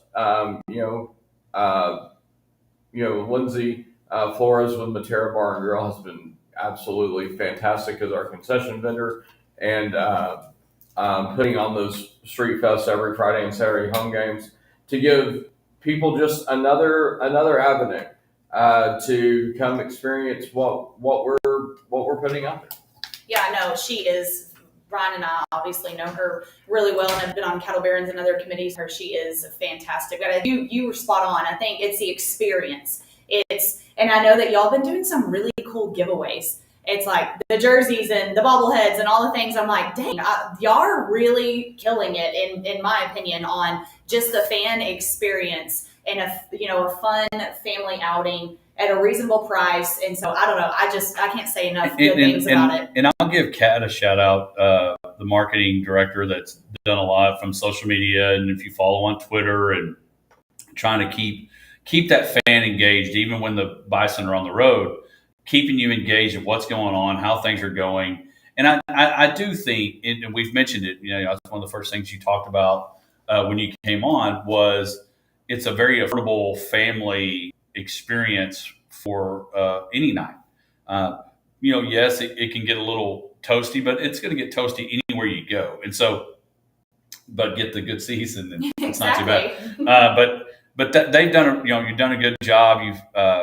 I think another smart thing that y'all have done is different nights. I loved it. We got to go one night when the Challenger Little League was there and got to throw out the first pitch and sing the national anthem, and all those things allows the community to be a part of the experiences. Of course, you've got the games like you see a lot in different minor league games that they experience.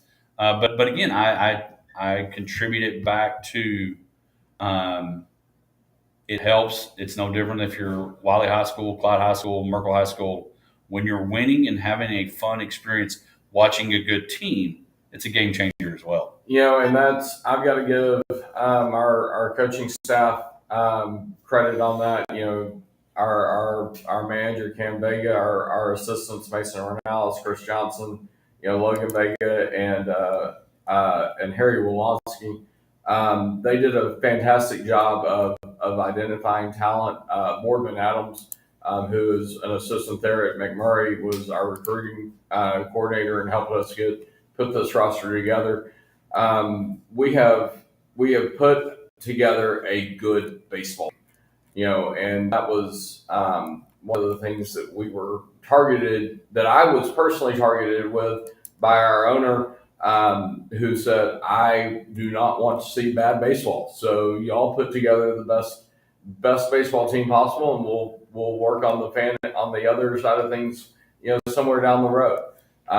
So we were able to find great baseball players, and they're really good kids too. So that was one of the things I was curious. Of course, again, big fans of the Hoods and Jeff and Stephanie, of course, Riley and all of them. But so how did you draft, or how did each team across the whole league, how were they assembled? Because I'm guessing there wasn't there wasn't a draft, right? So no. How were each teams across the Mid-American assembled? Well, it all came down to who your coaches know, and call it making phone calls. First off, Riley Hood is one of the greatest kids I've ever met in the game of baseball, and the kid had 75 hits during his season at McMurray this past summer. Was a first team all region player. It was calling around, hey, Tim Tadlock at Texas Tech. Who do you have that needs to go play this summer? And then he sends us, 4 guys, and hey, Clay Van Hook at UT Arlington. Who do you have that needs to go play? So basically, y'all are able to go get your own team. Yes, sir. Okay, so that's. I was just curious on how it was all because if you look at everything else, you drafted, you got people left over, whether I don't care what league it is, and I was just curious on how that was. So now I want to talk about you've got a big homestand coming up. Again, 17-7, got a pretty good lead in the division in the league, but want to keep that going, and so got a pretty big homestand coming up, starting on the 25th. Yeah, doubleheader on Tuesday night against Texarkana Rhinos. First game is going to start at 4:30 that afternoon. It's a makeup game from one that was the last time Texarkana was in. We had a game got by the weather, and so we've moved it to a doubleheader starting Tuesday, but. Tuesday through Tuesday with a day off and that Monday between. Every night, at Walt Drigger's, one of the things that we've got coming up is our bobblehead giveaway. I believe that's Wednesday night, it's a great opportunity to come out and really, have fun and experience the ballpark. Well, again, so just quick, do y'all play 2 9s or will it be 2 7s? 2 7s. 2 7s on the doubleheader. They're out in Sherman this weekend playing. They got a game tonight, and of course, finishing the series tomorrow and Sunday. Of course, I'm sure a lot of those guys enjoy that Monday off a little bit, and then they'll kick everything back off again at Walt Driggers Field. So if they buy one ticket, they can buy 2 tickets for the Monday. One ticket gets you in. There you go. So get the tickets. Go to Abilene-FlyingBison.com. Texarkana will be in town. A great opportunity for you, for your family, and sure enough to get some good food from Matera. And so get those tickets. Keep supporting. They got great merch, great in-game experience, and the baseball's a lot of fun too as well. So great opportunity. Get your tickets. Be there next week and catch as many of the Flying Bison games as possible. John, we appreciate you coming in today, and look forward to maybe getting some of those players in. Love to have them and give them a chance as well. Yes, sir. I appreciate any time that I'm able to come out here. All right. Well, that is John Stark again, the Abilene Flying Bison, back home this coming Tuesday as Texarkana comes. Doubleheader, buy a ticket, watch 2 games. When we come back, we'll read some of the buzzwords that you've given us, and we'll have Josh's knowings after the battle right after this. Let's get a quick picture so we can promote it on our page. Yeah. And Riley we would have called him in, except for they have like a family thing this weekend, so he didn't even get on the bus. Oh, he didn't go to Sherman? To gotcha. Sherman. So Gotcha. Okay, we'll just stand here, and so we get that one. We're good. Okay. Just a quick, and then we can promote it. Yeah, I'm gonna try to go to Tuesday or Wednesday. Okay, let's get close. All right. 1, 2, 3. oh wait, hold on. Okay. Oh yeah, there you go. 1, 2, 3. Perfect. All right. Thank you all.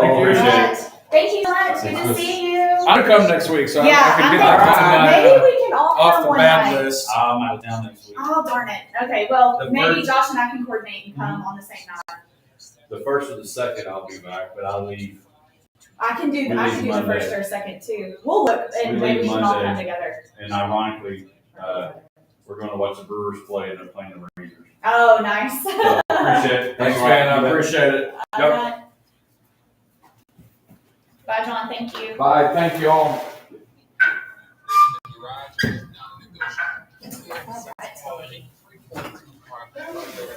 They really have been doing. I've been so proud of they had Aggie night or this night, and it's just been really fun to see what they've come up with. It has. They've done. I really think they've done a good job. When it comes to finding the right vehicle for I haven't taken them in myself, but everyone I've talked to has gone and said that. Let's try to go next week. Let's do. Let's Might do it like yeah, Tuesday or Wednesday. I think you said bobblehead night was Wednesday. Wednesday? Maybe let's try for Wednesday. Yeah, we're thirsty Thursdays. That's All the drafts. All of them. They've got a non-alcoholic here. Online.com. Okay, what do we have next? Okay, millions half the battle. Then we're done. Then you're gonna educate us. Yeah, that went fast. Today went so fast. We had so many good debates today. I feel like that's all we did was debate each other, and I loved it. We do need to, I think Hodge's idea about doing some sort of trivia questions. I can ask you all. Well, and I've been thinking about revamping my segment maybe. You wouldn't believe how hard it is to, because I've been doing this segment for what, 3 years? A while. No, I'm the same way because there's I go on little runs where I think several, yes. and I'm good for a while. I pulled a you, Josh. Sorry. You left the door open. But yes, it's hard to you're like, and then it's hard to come up with it. It is clean in there, though, right? It is clean in there, right? Okay. But yeah, so we can always talk because it's just like any show. The same segment's not there all forever of the show, so we may need to revamp some segments. That really is a great idea. Let's get our heads together. All right. When we get done, I know you'll have to go to work, but we'll need to talk about next Friday. Oh yeah. Okay.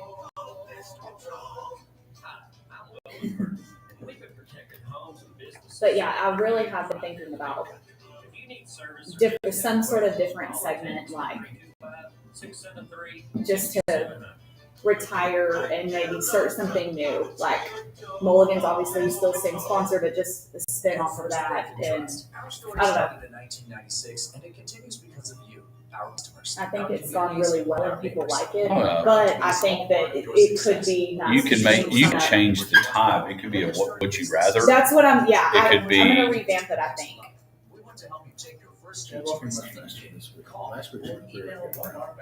But sometimes I give y'all a would you rather or fill in the blank. I change it up, but yeah. I was thinking just Today's totally was really different. good. Yeah, I thought today's was good.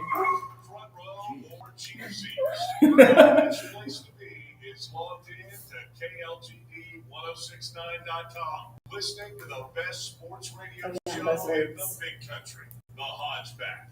Bringing the action to you. We are bringing the action to you. Again, the best show on your radio this morning. Hope everything's going well. Again, I think you have to clarify.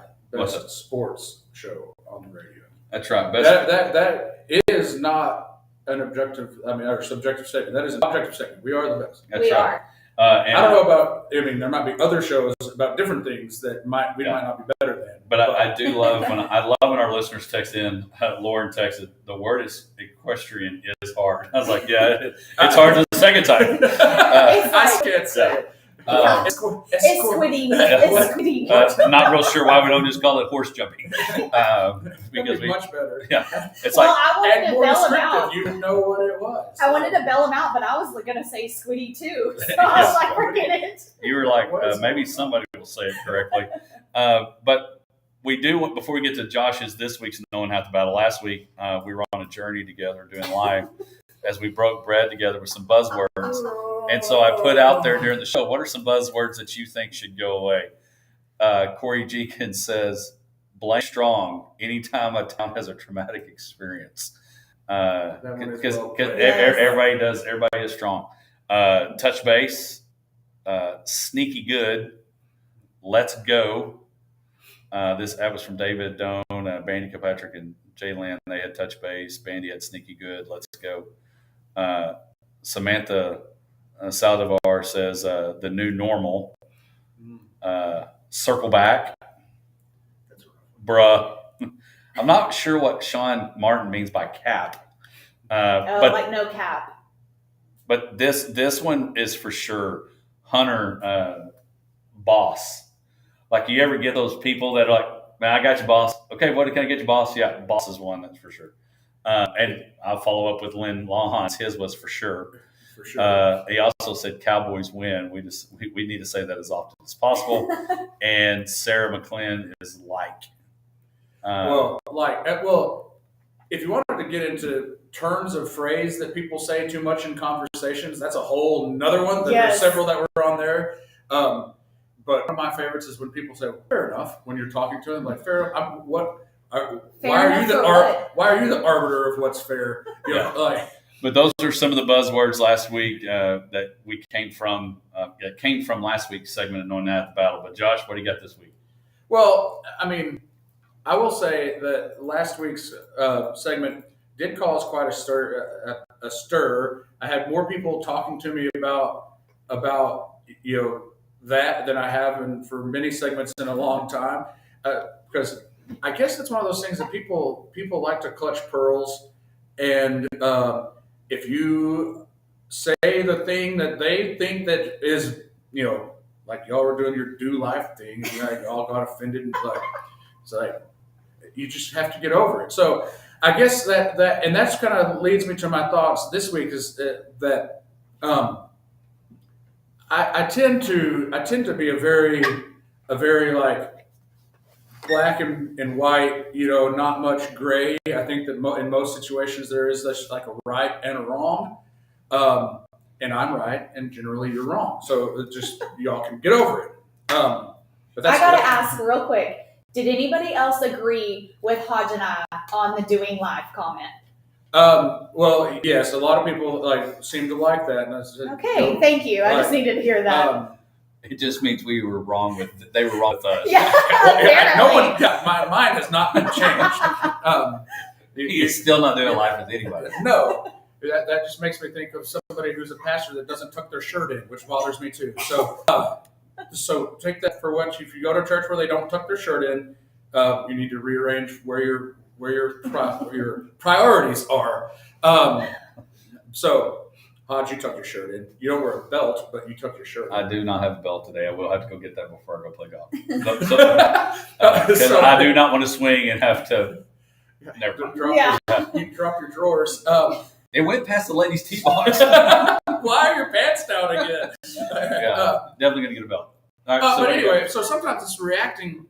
The reaction is what makes it right or wrong. And I was not at this baseball game, but it was something that made me think about how I would react in this situation. And just to set it up real quickly, there was something that I didn't know existed until very recently, and that was machine pitch all-stars. Did you know that was a thing? Which just right. Why? But there was a big matchup in the local district machine pitch all-stars this last week between Jim Ned and Wiley. And apparently it just went off the rails. Have y'all talked to anyone that was involved in this altercation? No, I haven't heard. I know another team played last night and Wiley won, but I have not heard about the machine pitch one. Well, apparently there was a machine pitch all-star game between Jim Ned and Wiley, and they're being from the Jim Ned Little League. I know that there's a lot of emphasis on we got to try to compete with Wiley. Wiley is the dominant force in the Little League market here. And they've sent teams deep in the 12U, yes. Several times recently. So there's some competitiveness there. And in this particular ball game, multiple people were ejected. And I was thinking, you get ejected from a machine pitch game, seems like an overreaction. So, I mean, to set it up, there were some things that seemed arguing with an umpire is generally not something that, you're not going to win. There's very rarely is a call changed. Right. Sometimes calls are changed a lot, which I don't understand. That's something else that, if you're an umpire, I think that you generally have to stick with your call. You start changing it up, and you're just asking to get more beat down. But so it's what's the proper? If I was putting myself in that situation, I could see that at the moment of the competition, getting a little upset. But it seems also like it should be something that was very black or white, like I was talking about, because in machine pitch, I guess you get 6 pitches, and that's it. If you don't hit it, you're done. So there was a controversy involving how many pitches a certain batter received. Whereas and I've talked to people that were on both sides of this, some Wiley guys and some Jim Ned guys. And both sides swear that they were correct. Well, if there was, you can't be. No, that's the thing. There's either 5 pitches thrown or 6 pitches thrown, whatever the number is. Somebody is wrong. So are they saying they got too less or too much? Well, from what I understand. Well, somebody's going to say somebody got too many and somebody got exact. Well, that's what I'm Well, saying. from what I understand, and don't quote me on any of this, it doesn't really matter to the story. It's just the general idea of how you would react to this. Like, I was trying to think, if this was my son, how, like, I don't think I would have gotten ejected. I don't think that I would take it to that far. I do have a temper, but I tend to keep it under control. For the most part, I've lost it a few times. But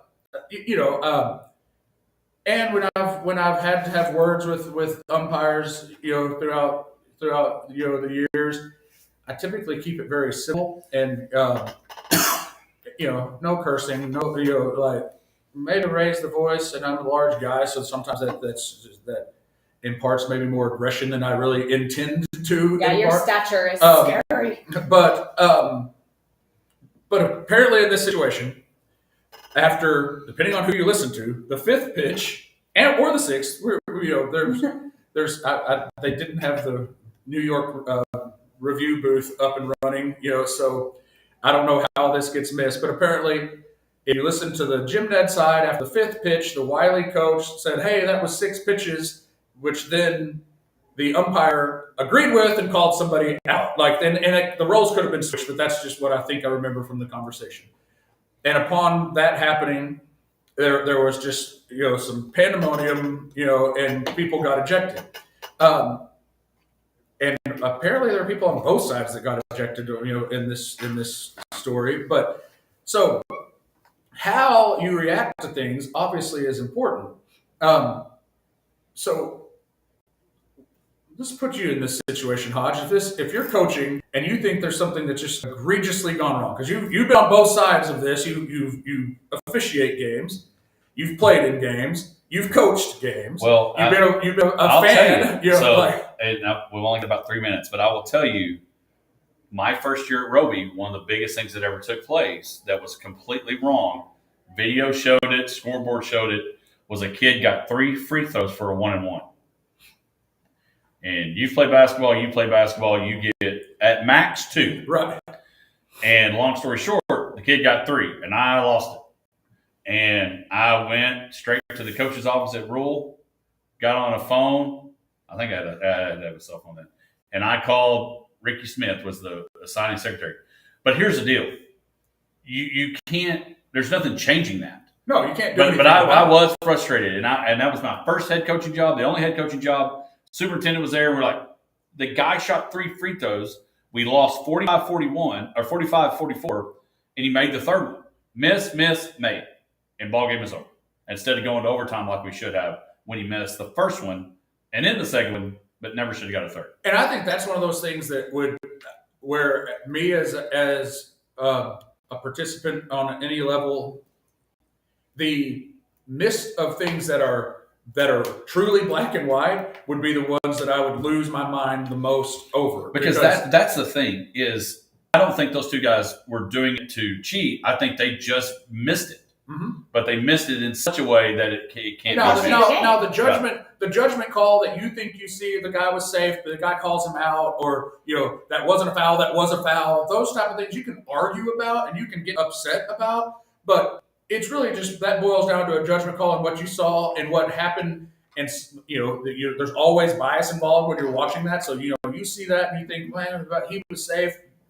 But did it cost them the game? Like, was this? Well, I think it got out of hand, and Wiley ended up winning. But I just didn't know if it was the last batter for Jim Ned or something. But apparently there was some immediately following some stuff happened that then it kind of got away from them.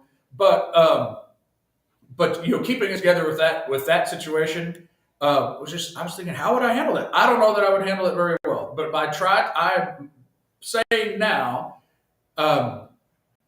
Obviously, the goal has to be cooler heads have to prevail. And thirdly, I think that was 3 points. See, now I don't know. So I could miss count. It's machine pitch. It's going to be okay. Well, and that's the thing. Parents, your kids are going to watch you and they're going to learn, and you don't want to know that you got tossed in any game, much less machine pitch.